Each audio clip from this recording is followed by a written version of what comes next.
I trained under a lot of really good marketers, particularly during my time at Novell. And then again at GE, I learned a lot. And I've put together a model and it's a playbook. And I ran it at multiple places and I ran it at Definitive. And when I was coming here, and I was recruited in here and I met with the board, I walked them through the model before I met a single person in the marketing organization. And I wish I could tell you this model is innovative and fancy and differentiated. It is, in the words of Beauty and the Beast, the tale as old as time. You're listening to the Revenue-Driven CMO, the podcast where we break down the most effective growth strategies from top marketing leaders. Join us every week as we dive into their stories, challenges, and insights that drive revenue. This show is brought to you by Level Agency, where AI-enabled performance marketing expertise blends the art and science of marketing to deliver measurable results. Hello, everybody. Welcome to another exciting episode of Revenue-Driven CMO. I'm your host, Chris Mechanic, here with an incredibly exciting guest today. Today's guest is really like a general manager, right? So he is a very well-rounded business person in general, like talk about finance, talk about sales, talk about operations, but of course with a deep specialty in marketing and product development. He's a passionate builder of teams, a passionate builder of companies, and he's got a track record and a resume, honestly, like none other. Just to give you a sense, this is a guy with an MBA from MIT, started out his career in consulting, like at one of the big five, well, Accenture. I'm not sure if they're considered a big five, but probably, big five consulting firm background. Then he went to Novell, where he held various marketing leadership positions, then over to GE Healthcare. So he's just like, boom, boom, just like Fortune 500 after Fortune 500. Did a stint as a senior marketing leader at Aetna, a big healthcare company, followed by Definitive Health. And now he is chief marketing officer at Therapy Brands, which I can't wait to learn more about. I can't wait to pick his brain in general. Ladies and gentlemen, welcome to the show, Mr. Justin Steinman. How are you, Justin? I'm doing great. Thanks for having me. Absolutely, man. I'm honored to have you. You seem like you should almost be on a CEO podcast, but so props to you, man. You've got an amazing career. I am curious. That's amazing. Yeah. So I'm curious, and I'm sure all the listeners are curious too. Like, what would you say is one of your biggest secrets to success in the marketing realm? Yeah, sure. I'll give you two, right? First off, it's never about you. It's about the team and the talent. And I consider myself fortunate to have worked with some amazing marketers. I would tell you, with no small humble brag here, that 5 of the people that I've hired have since gone on to be CMOs in their own right. And so that to me is like, wow, like I've worked with some of the best and they've been wildly successful. And I've always viewed my job as really three things, right? You get the right team in place, you set the destination, and then you give them resources and get rid of obstacles, right? You got to hire the right team and you got to empower them and trust them to get the job done. A wise manager I once had said, it's better to get 80% of the way to your destination with 100% of the people on board than 100% of the way there all by yourself.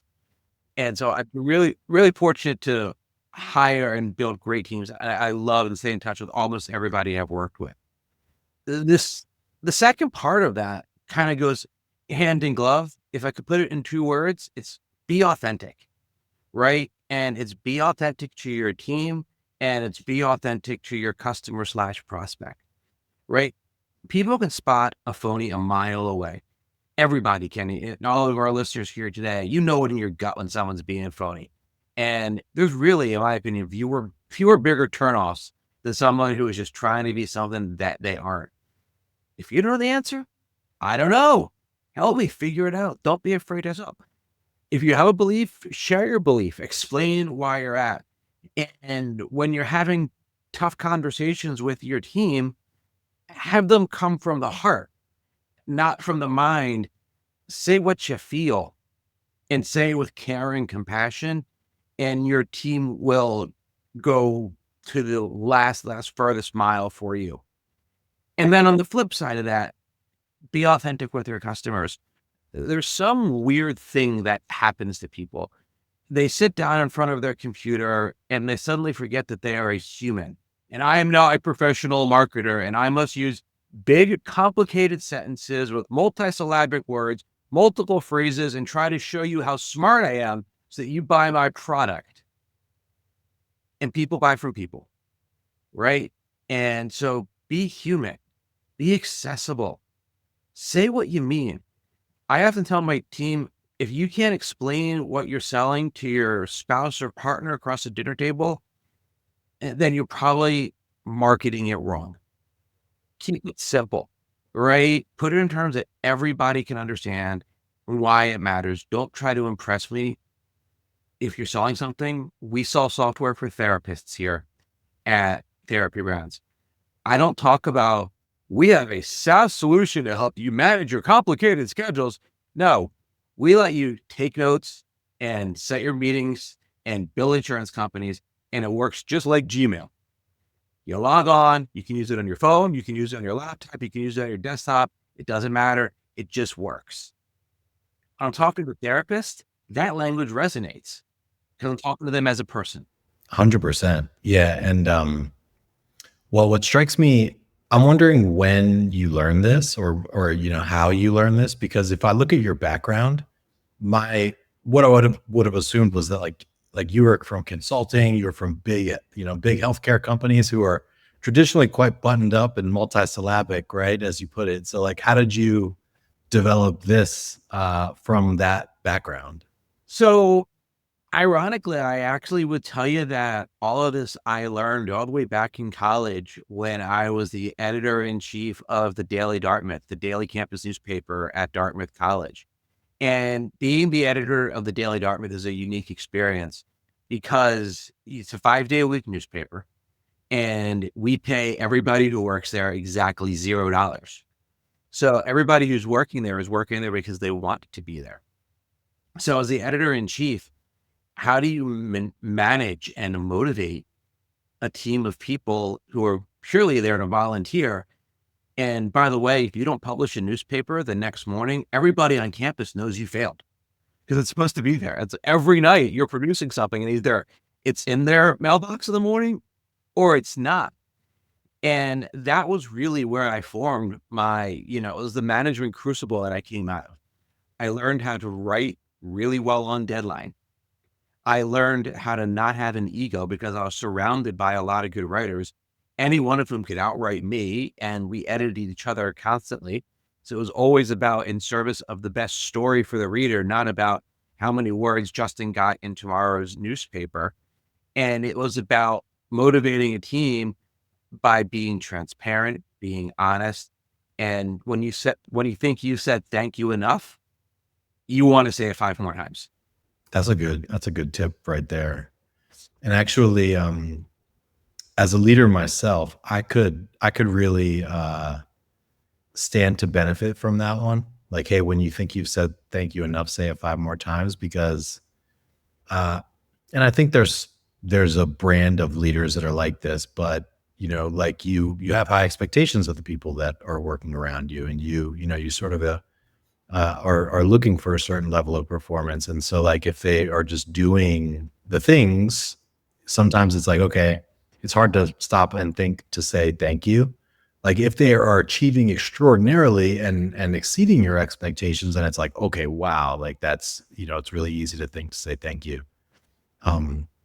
But I think that in and of itself is really good advice for a lot of leaders, is like, hey, stop and say thank you. We've all worked for those leaders. That's like, a little bit of praise is really, really hard to come by and means a lot. But guess what? It's free. It's cheap to give out, right? So I don't think, I think that that's a great tip. But hey, let me ask you this. So coming from that background, right? And I get it that you weren't always the boss, coming up through the ranks, but coming, at an Accenture, at a GE Healthcare, is there ever a temptation or like a cultural sort of tide that is like almost discouraging of that authenticity and that really simple way of communicating? Well, so when I was at Accenture, I was doing, ironically, SAP implementations that had nothing to do with marketing. I graduated from college with a degree in English and wound up writing SAP data conversion programs as my first job. I did that for 4 years before I realized that was not me. So, well, that was a fantastic career experience. And I'd tell anybody, to go do a job like that after college, because I graduated college with exactly zero business knowledge. And Accenture taught me a ton about it. Uh, I had zero marketing responsibility there at all. You know, GE, when I was there, was still at its height of who it was, and it was a great place to work. And GE almost is the opposite way. Radical transparency, radical honesty. If you hide bad news, it will be found out, and there'll be consequences for hiding it. And so it was almost more like know your numbers, use your numbers to predict what happened, and you better be on top of your business in any way, shape, or form. And if things aren't going well, you need to raise the red flag and ask for help immediately. Uh, the people who asked for help at GE did very well. The people who tried to be solo heroes or nothing to see here type of managers and leaders, those people washed out. And again, GE could spot a fake a mile away. Those are some of the smartest, hardest working people that I've ever met. But there was a standard of rigor and excellence there. And it was just not accepted to be anything other than brutally honest. Sometimes that was tough, by the way, because if you weren't doing your job, when that happened to me a couple times, my boss was like, "Hey, Justin, like, good job, nice try." He was like, "Justin, that was bad. You got to fix it." And if you don't have thick skin, that's a hard message to hear. Yeah.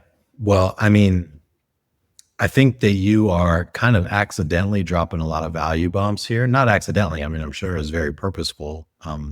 And it took time to learn, but the same way that it's like, hey, there's a certain brand of leaders that's just really hard charging and needs to say thank you more often. There's also a brand of leaders that's just like too nice, right? And like should be a little bit more kind of like, hey, this is not good. Like you need to fix it.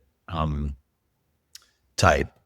So yeah, that's where are you? Like what style of leader are you? It sounds like you're more on the thank you side, but then how do you approach it like when something's not right? Do you have a framework for like delivering feedback in such a way that it gets the job done effectively without crushing people? Yes, I don't think I've crushed it, people. I'm sure I have accidentally along the way. Nobody's perfect. It all comes back to what we were talking about at the beginning, right? Be authentic. I have high standards of everybody and none higher than myself. And when I'm hiring and building my team, like here at Therapy Brands, I've actually hired over 70% of the staff I hired in the course of a year. So I interview every single person. I don't care if you're an entry level marketer or a VP. Like before you set foot here, I meet with you. And I've always done that when I'm in marketing organizations. You can always find 30 minutes your day to employ anybody's going to join your organization. I don't care what the role is. And so I hire based on attitude and aptitude. And aptitude is, do you have the skills to do it? Can you do the technical skills? If you're doing demand gen, can you do it? Can you write a clear positioning statement if you're in product marketing, et cetera? Attitude is much more harder to hire for, but it's very good. And it's more important, in my opinion, than aptitude, actually. Are you the kind of person who wants to succeed? Are you innerly driven to go beyond what is asked and what is expected of you? And you're either born that way or you're not. And if you're not, that's totally fine and good for you. You and I are probably not going to work real well together, and that's okay, right? Not every company or every manager is for every person. But I look for the kind of person who, if I say, hey, here's a triangle, I want you to color it in red by Friday, they come to me back on Wednesday and go, actually, Justin, what you were really looking for was a green circle, and here's why, and it's done. What else have you got for me? Right? You can't train that. You're either born with that attitude or you're not. And a lot of people on course the road are like that. And so what you do is you thank those people, you show appreciation to them. But in the event that they don't meet their job or they're struggling, you got to be like, hey, this is not working. Here are my expectations of you. And here's where you're falling down. And let's figure out how you're going to get there together.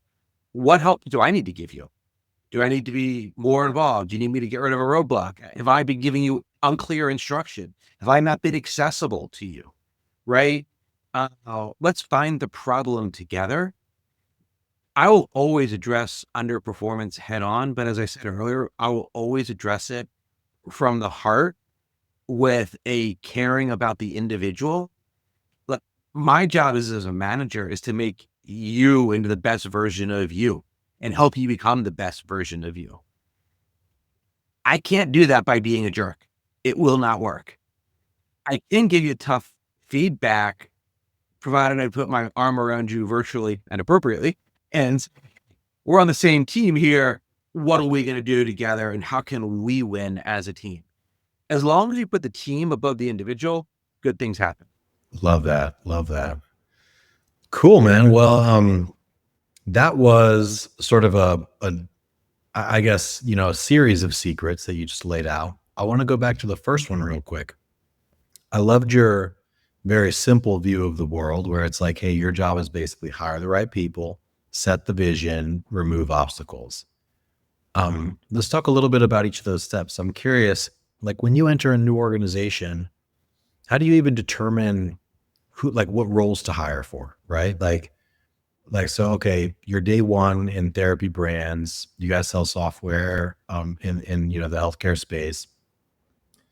Like, how do you, even before you get to the fiber of the person, to that like attitude of over delivery and overachievement, like how do you even decide what seats to hire for versus like what to outsource?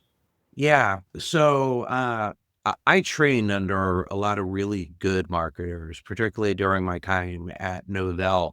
And then again at GE, I learned a lot. And I've put together a model, and it's a playbook. And I ran it at multiple places, and I ran it at Definitive. And when I was coming here, and I was recruited in here and I met with the board, I walked them through the model before I met a single person in the marketing organization. And I wish I could tell you this model is innovative and fancy and differentiated. It is, in the words of Beauty and the Beast, the tale as old as time. It is product marketing, one team, marketing operations and demand gen, your second team, and corporate marketing, your third team. And then I have got a clear set of roles and responsibilities under each of those teams. And this model works in SaaS software businesses. It's been deployed, it's been tested, it's been true. Everybody in the organization has a way to plug into that. And so I come into an organization with that model, and it can be adapted. The specific roles underneath that need to be shaped by what the products are, what the market is, what the skill set of the people are. But I firmly believe that you need a VP over each of those three things. And then they build out their teams to meet the needs of the business. That's brilliant. Dude, you are just dropping bombs over here. I love it. That's big secret number 4 right there. So corporate marketing is what, like brand, basically? Like think about field marketing, trade shows, like offline media. What's corporate marketing? So corporate marketing, first and foremost, is brand. It's brand, it's social media, it is graphic design, it is communications, it is content writing, it is the website, it is all of that kind of the company, right? PR, AR, if you have it these days, all of that. Demand gen, I have events sitting under demand gen because a good event should generate demand for you. It should not be a pat you on the back and make you feel good. Events are expensive. You need an ROI. I need marketing qualified leads coming out of an event. Within my marketing operations team, you always have demand generation managers who should have a one-to-one alignment with the sales team. So you immediately talk to your CRO or your chief sales officer and say, how's your sales team lined up?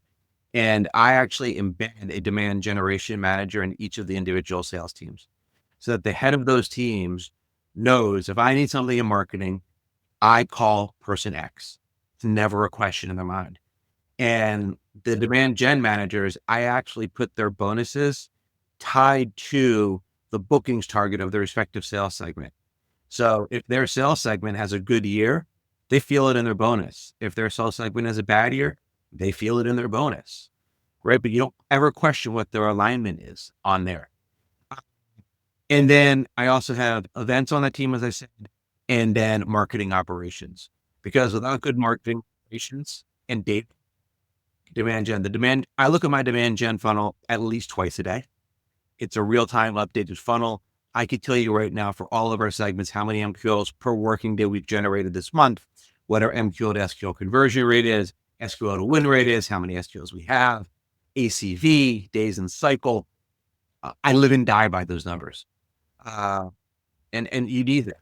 So the demand gen managers, so in moments where sales people are not asking them for something, are they in charge of what, all the different channels? Like they're in charge of paid social, paid search, or like what are they doing in absence of? They're executing event to drive demand, right? So they have an MQL target on their head and an MQL and SQL conversion rate on their head. So they are the single biggest spenders in the marketing organization. So they are doing webinars, they are pushing nurture sequences, they are buying lead lists. It's not a sales support role, it is a lead generation role for sales. So the worst thing you could have would be a sales leader saying, I want to go after the physical therapy adult market, and a demand generation manager generated a bunch of leads for children's PTs, right? Complete and total mismatch, right? I want them talking about, okay, I want to go after the adult physical therapy market. And a demand generation manager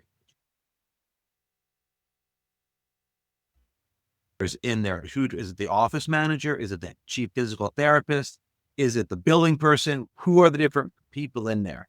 Okay, we need to have an email sequence to both nurture and generate demand. Let's have a webinar. Say, there's a conference, American Physical Therapy Conference. Let's go to there. All right, how many leads are we going to do? And so these demand gen people are super busy. It's a great job for someone who wants to get a lot of stuff done and is a box checker. I hit my number today. It's the only area of marketing where you can quantifiably say, I hit my number this month or not, right? That's cool. So then, so you don't have like a centralized, like paid search or SEO, SEM team, or like a paid social team. It's more so demand gen managers, like sort of running their own campaigns. I have a centralized expert in SEO and paid search who works with agencies, and she's the pivot point, because I do believe it. She sits on the demand gen team, right? And she works with the demand generation managers to optimize it. So this woman, her name is Kaylin. Kaylin is an expert in how to play the Google game, for example, right? And SEO optimization and paid search, and turn this lever, twist that dial.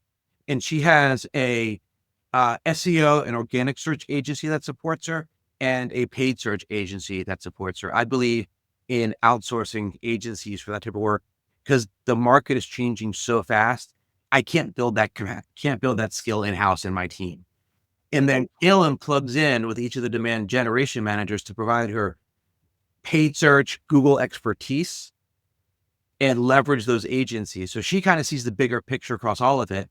Because if I didn't have her, I could have my demand gen managers bidding against each other for the same keywords, right? So she's kind of the stopgap checkpoint, but she doesn't have to tie in directly to all of the different product teams, because if you have paid search distributed out all that way, you get chaos.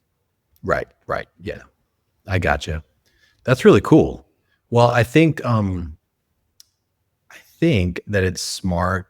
Like, if I'm interviewing you, say, and you lay that whole thing out, I'm like, hey, this guy's brilliant, because, it might not be like a totally new and novel model, but it's like, at least he's got a plan. He's got a plan. He's done this before. It seems logical enough, right?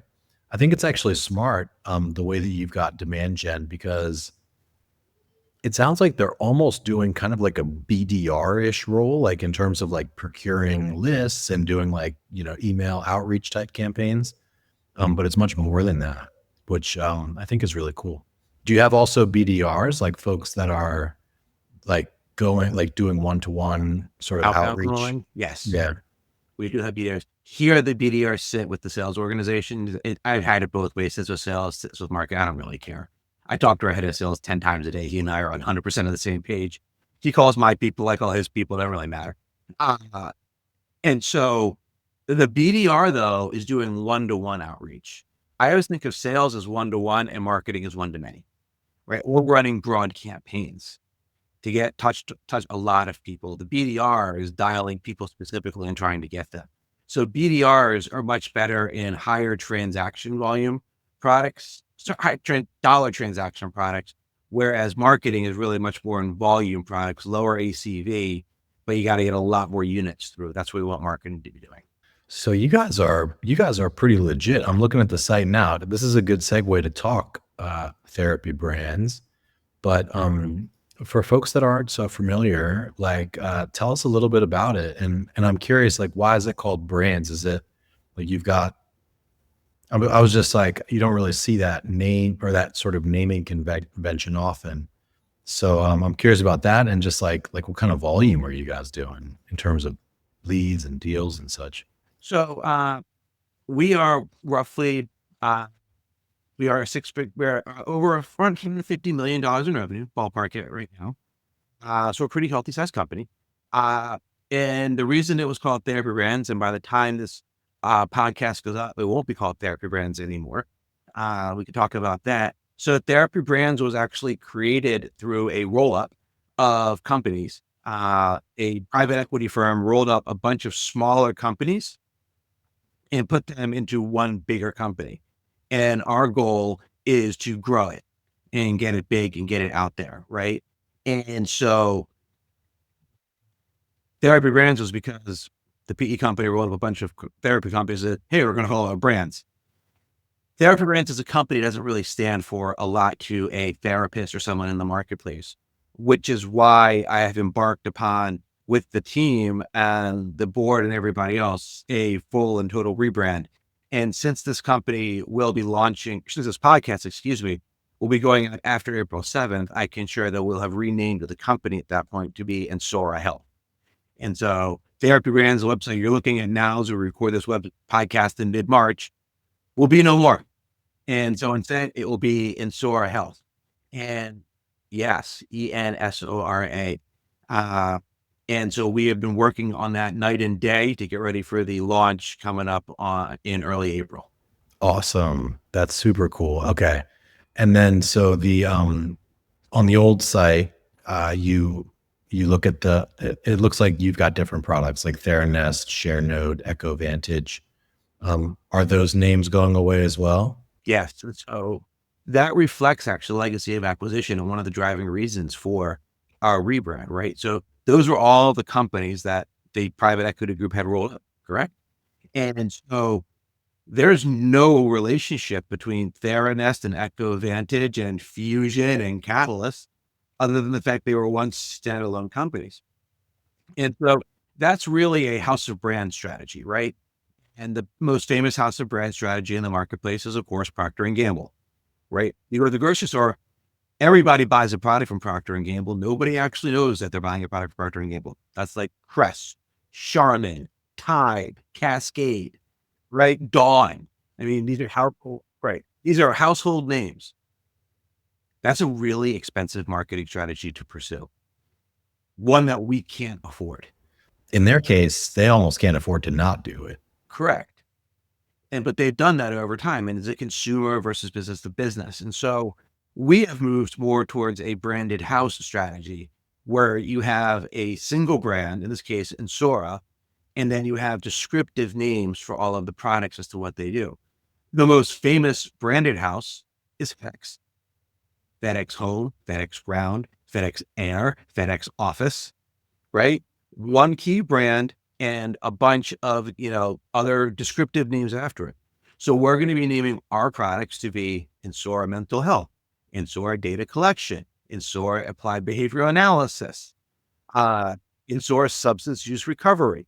So you'll know exactly what they all are. You won't have to know that, for example, Echo Vantage is a substance use recovery product. And because again, If you're buying and we're driving an inbound marketing strategy, you are not, as a buyer, going and typing, what is EcoVantage? You might be going in and typing, I need a substance use recovery software platform because I run a substance use recovery center. So why not name your product what the people who are buying it actually want? Again, not rocket science, but kind of blindly obvious. Well, I'm an SEO by heart or by training. So you're making me really happy with that. I'm like, I hate when folks coin their own terminology and lingo. Um, but yes, I'm intimately familiar with what you're talking about. I don't know if I mentioned this to you, but my agency was just acquired. And we, spoke with many groups. And the general plan for agencies is that exact same roll up, right? It's like a piece of a bunch of them together, roll it all in, and sell it at a higher multiple. But one of the main reasons that we went with Level, who's the group that we went with, was because it was not a house of brands strategy. Like it was intentionally built to be an integrated machine, and it just so happens, at least in the agency space, that your valuations are considerably higher that way than it would be as a house of brands. There's a reason why both strategies exist, right? And you got to look at what your industry is and what you're not. In our case, we need to build thought leadership. And as you rightly called out like 10 minutes ago, like therapy brands doesn't mean a lot. And you'd never seen a software company called brands before.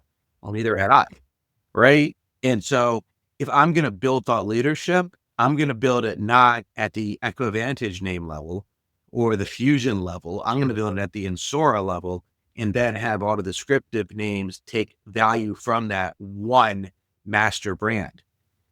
And I can try to imbue that master brand with a lot of value and what it means, and we can define it. And then even start seeing thought leadership come out. Eventually, it works for me if you go, Ensora Health. Oh, yeah, they're the leaders in mental health software. I bet they have something for me. That's how we're going to drive the overall marketing strategy. I hear you. So was there a catalyst for you guys to go from sort of the house of brands to the more integrated approach, or was that always just like part of the plan? It's always been really part of the plan. And we've always kind of talked about it because it's not only a marketing thing, it's a technology thing as well, right?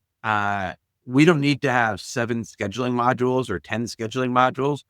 We can have one scheduling module and then deploy it across all the different sizes of practices, right? Because there are some things that are common and other things that are different as you get to the practice, right?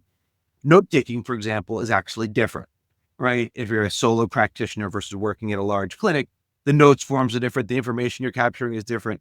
So that's got to be customized by the product line. But if you're a scheduler, man, right? There's only one way you need to submit bills to an insurance company.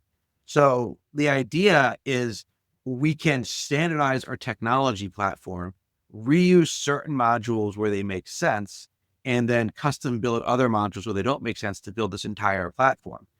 In many regards, you can think of it as if we're trying to follow the automotive industry, right?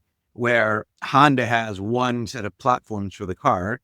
They build, Hondas and they build Acuras, right? And all the Honda and Acura trucks all have kind of the same underlying chassis, but then they're customized and built up, 25% the same, 75% different.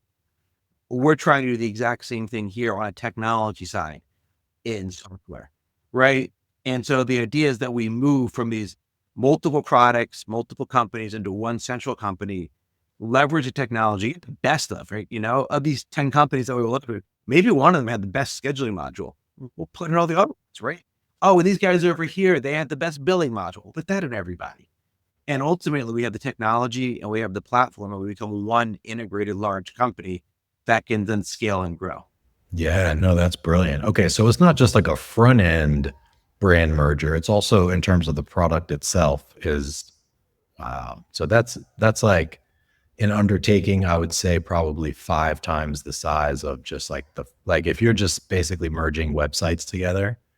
That's a big endeavor in and of itself. But when you're talking about merging all of the back end tech together, like the products themselves, I mean, that's a huge endeavor.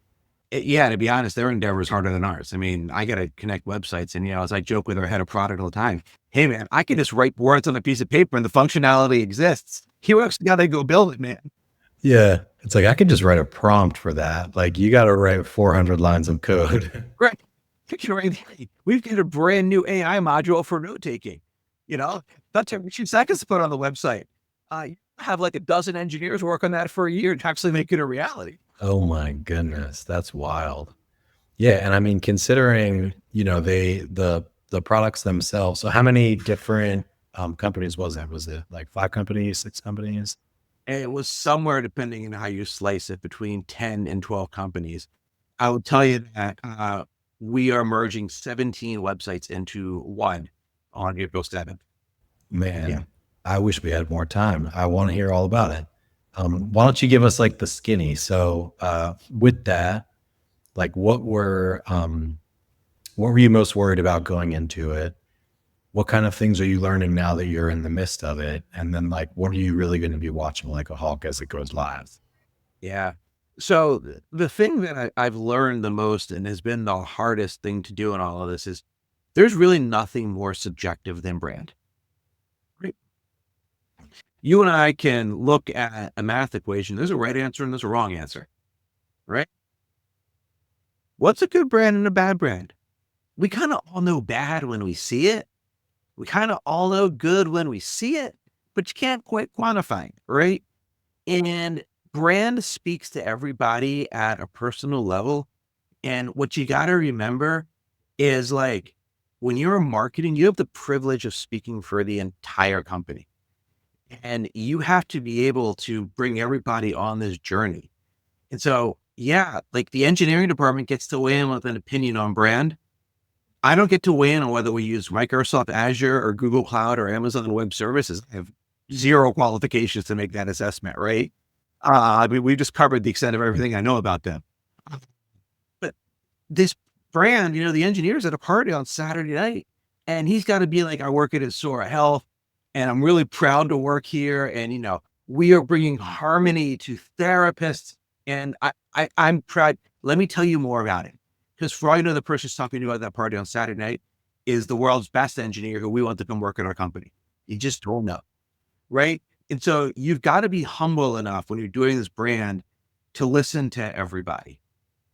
But at the same point, you don't have to implement everything they say. Because if you do that and you just become a yes, sir, yes, ma'am type person, your brand becomes a mishmash. And you're just trying, you don't stand for anything. You stand for making everybody happy. So the trick and the magic in all of this is how do you involve everybody, give everybody a seat at the table, hear them out, selectively figure out which input you're going to take, selectively figure out which input you're not going to take, but make sure that everybody sees their input in the brand. And then when the inevitable freakout happens from everybody, from the board on down, don't miss your demand gen number if we're doing the brand thing. Can't use that as an excuse. What do you mean we're going to change all of our websites and our clouds? We can never, you got to change your email. Oh my God, company's going to go down. You're going to break the company. Justin, that shaded yellow is hideous. I don't like it. It says like X random board member. I appreciate you. Thank you. But like, trust me to do my job, right? And so bringing everybody on this journey is tough and it's emotional, and you've got to be able to take it all in, have really thick skin. Remember, it's never about you. But by the way, if this thing fails completely, it's entirely about you. If it succeeds, it's about everybody, and we're all happy. If it's Justin's an idiot, he screwed up our brand. It's amazing how that works, right? And so you got to keep all that in mind as you go through the process. And above all, you can't be the guy who freaks out. Whatever happens, you cannot be the guy who freaks out. I see. So it sounds like arriving at the brand identity, you might call it, the name, the logo, the color palette, the tone of voice, these things was the most challenging part, or is the most challenging part. Yeah. It's getting everybody on board. So how do you deal with that? So you gave some advice. You were like, hey, let people know that they had been heard. Selectively, you're deciding what to listen to or what not to listen to. So like, how do you handle that, random board member who hates the yellow, but like you've placed that yellow there strategically, and you believe in that yellow. Like, what do you do with that? Or how do you You patiently explain why it's the right move and say, thank you for the input. I hear you. You've got to pick your battles. Yeah, I can give them the yellow, right? If I'm going to hold on, if they're picking on 5 things, I'm going to figure what really matters to me and what I'm willing to give on. Sometimes it goes back, we were talking way back, 100% of the way to your destination by yourself or 80% with everybody there. You got to figure what the right 80% that actually matters is and give on the stuff that doesn't. And so that's what you have to do, is really listen to that and figure out what's the true north, and be transparent with people. Like, I shared the company name with everybody all the way back on February 14th, right? And I got final approval from the board to go ahead and make the switch on our February 12th board meeting. Got home that night late, woke up Thursday morning, scheduled a meeting for Friday morning.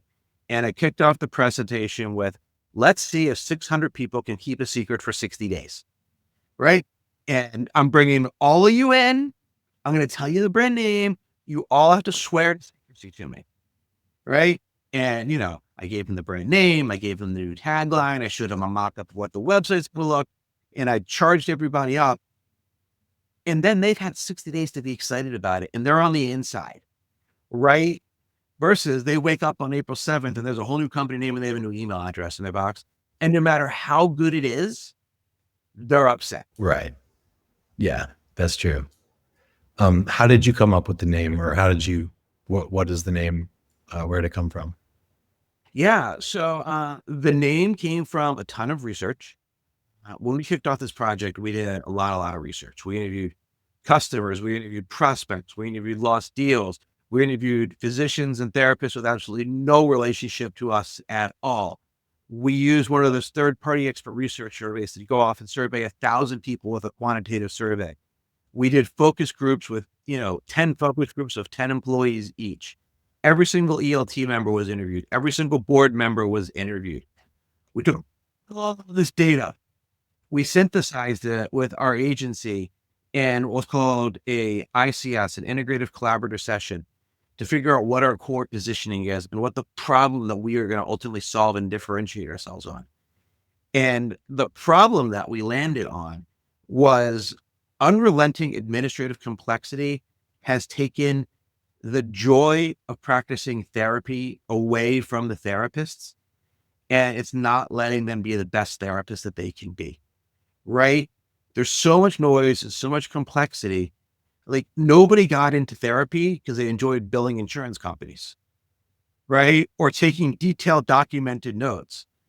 They got into therapy because they want to help people, right? And so we said, well, what can we do as a software company if the hero of our story is the therapist who is helping people at the most critical point in their lives, right? Might only be 6 months, might be 2 months, but they're helping people at the most critical point in their lives.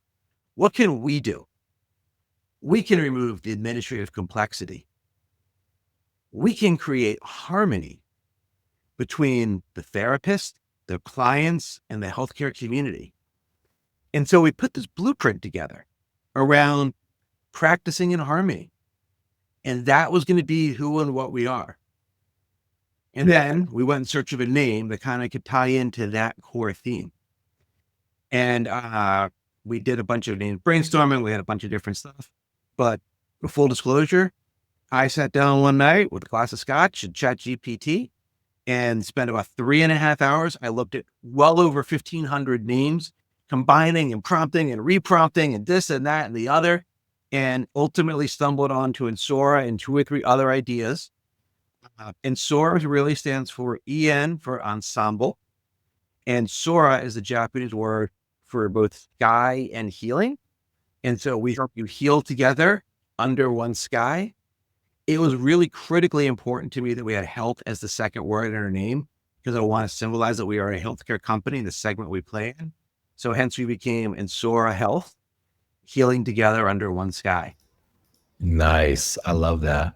Yeah, my first, well, the thing that jumped out at me was soar, and like that sort of, paints a picture of success and of flying. But that's really cool. That's an awesome story. I love that. In general, this was an awesome episode. Like I'm leaving genuinely inspired, genuinely impressed with what you guys are doing. Excited to see the new brand and to see how you guys execute it. I'm sure you'll kill it. But thank you for your time here today, Mary. Hey, I had a lot of fun. I love talking about this stuff. Yeah. Dude, I really learned a lot. For folks listening, if you learned anything, if you were inspired at all, if you enjoyed this, drop us a review or a 5-star rating wherever you get your pod. We appreciate that. Forward this along to a friend who would enjoy it. Pay it forward that way. Justin, for folks that want to learn more about you, want to learn more about Ensora as you guys launch, where would you direct them? I would direct them to ensorahealth.com, our brand new website. Brilliant. Love it. Yeah, and we'll include that in the show notes as well, for sure. Justin, stay on the line just 1 second. We'll wrap up. But for everybody else, that was another awesome episode of Revenue-Driven CMO, and we will see you next time. Thanks for joining us for another episode of the Revenue-Driven CMO. We really appreciate you being here. For more details, show notes, past episodes, head over to revenue-drivencmo.com. This show is brought to you by Level Agency, combining AI-enabled performance marketing expertise with the right mix of data and creativity to fuel growth. Catch you next week.